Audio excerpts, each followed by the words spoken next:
காரணம்னா கண்ணாடி பாலம் வருது, பார்க் வருது, இதெல்லாம் காரணம் காட்டுறாங்க. தேவையில்லாதது அதெல்லாம் மக்களுக்கு தேவையானது செய்ய மாட்டுறாங்க. அதை வந்து பசுமை தீர்ப்பாயம் வந்து ஏற்கனவே இப்போ வந்து அவங்க ஸ்டாப் பண்ணி வச்சுக்கிறாங்க. அதை வந்து எங்களுக்கு பட்டா தர மாட்டுறாங்க.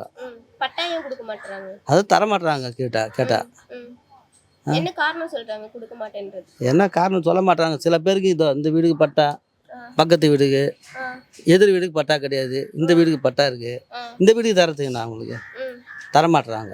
நாங்கள் என்ன சொல்கிறோம், இங்கே நோட்டீஸ் ஓட்டுறதில்ல, பேனர் பாரு, இன்னும் எல்லா வீட்டுக்கு என்ன காரணம் சொல்லிட்டு ஒவ்வொரு நோட்டீஸ் கொடு.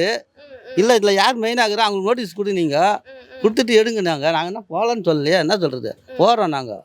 அதுக்கான காரணம் சொல்லுங்கள். ஒரு ஹாஸ்பிட்டல் கட்ட போகிறீங்களா கவர்மெண்ட்டுக்கு, இல்லை ஸ்கூல் கட்ட போகிறீங்களா சொல்லுங்க, நாங்கள் போகிறோன்றோம். என்ன சொல்கிறது, நியாயமான கோரிக்கை வைங்க.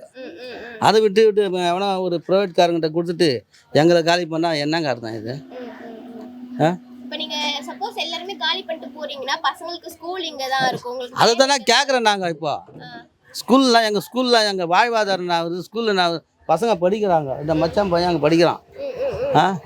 இவங்கெல்லாம் படிக்கிறாங்க. எங்களுடைய வாழ்வாதாரம் என்ன ஆகுது சொல்லுங்கள். எல்லாம் இங்கே வேலை செய்கிற ஆளுங்கிறாங்க. எங்களை எதுக்கு போய்ட்டு விவசாய பள்ளியில் போய்ட்டு 8வது மாடி 9வது மாடியில் கொடுத்தா எவ்வளோ ஃப்ரீயாக இருக்கிறாங்க. இங்கே 8வது மாடி 9ஆம் மாடியில் கொடுத்தா நாங்கள் எப்படிங்க என்னங்க பண்ண முடியும்? எம்எல்ஏ வந்து எட்டியே பார்க்கறது கிடையாது.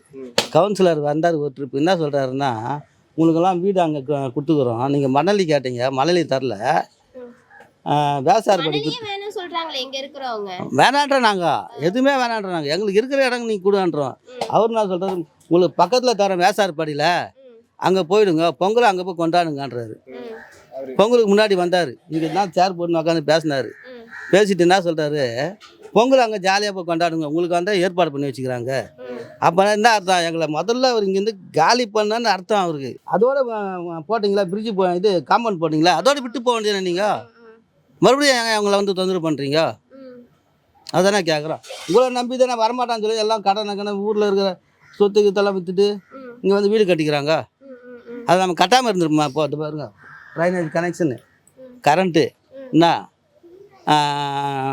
பைப் லைனிங் கொடுத்துக்குறாங்க, ட்ரைனேஜ் கனெக்ஷனு, இது மெட்ரோ வாட்டர் கனெக்ஷனு எல்லாமே இருக்குது. ரோடு போட்டுக்கிறீங்க, எல்லா வசதியும் இருக்குது, ஸ்ட்ரீட் லைட் போட்டுக்கிறீங்க, எல்லாம் பண்ணிவிட்டு இப்போ வந்து காலி பண்ண சொன்னால் எப்படி? அது இந்த அரசு சரியில்லைன்னு நான் விரும்புகிறோம்.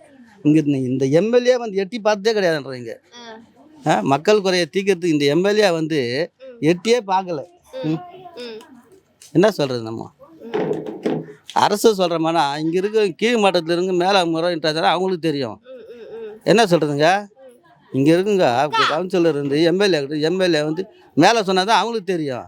எதுவுமே சொல்லாமல் மறைச்சிட்டா அவங்க அரசுக்கு எப்படி தெரியும்? அது அரசுக்கு எப்படி தெரியுங்க அது?